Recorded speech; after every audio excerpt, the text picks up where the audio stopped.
I'm really happy that you are back again once more in my channel. So this is Sonit from Techie Trickle, where I bring the latest tech updates that are required for your business and as well as for your teaching.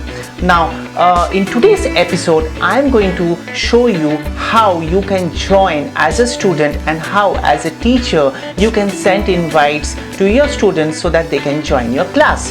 The first way of doing it as a teacher, you can go to the People's tab, and from there you see two sections. One is teachers and the other is students. Now under students, you see on the right hand side there is an icon for adding the student. Now when you click that, what happens is you can add an email or you can add a name, and then there is an option of invite. So when you click that invite, what happens is this goes to the particular student that you want him or her to join your classroom, and email gets notified into their Gmail ID or into their domain's ID, right?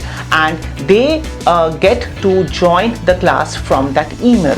Now that is one way of doing it manually, but here if you are having say 50-60 students, you have to do it manually each time.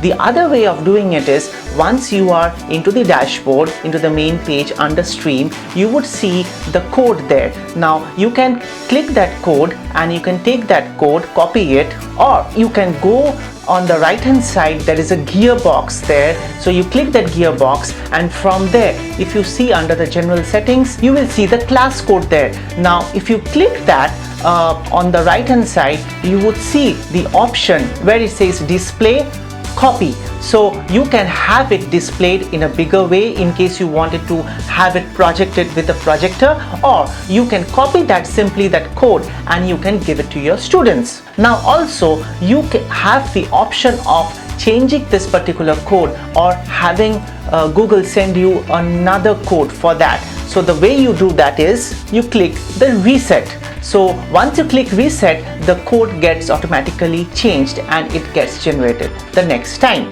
Now as a student, when you come into your dashboard, you find on the right hand side on top corner there is a plus sign. So once you click that plus sign, there is an option of joining the class. So click that joining the class, and then you put this particular code, and voila, that's it. So you just have to click the join button. So once you click the join button, you are inside that particular classroom. I hope this was really helpful for you. There is a Google Classroom detailed tutorial here, so that is popping up right now on your screen. So please go ahead and check that tutorial, and feel free to please subscribe to my channel and give me a big thumbs up, and let me know if you have any questions in the comments below. Thank you so much for watching this video. Bye bye.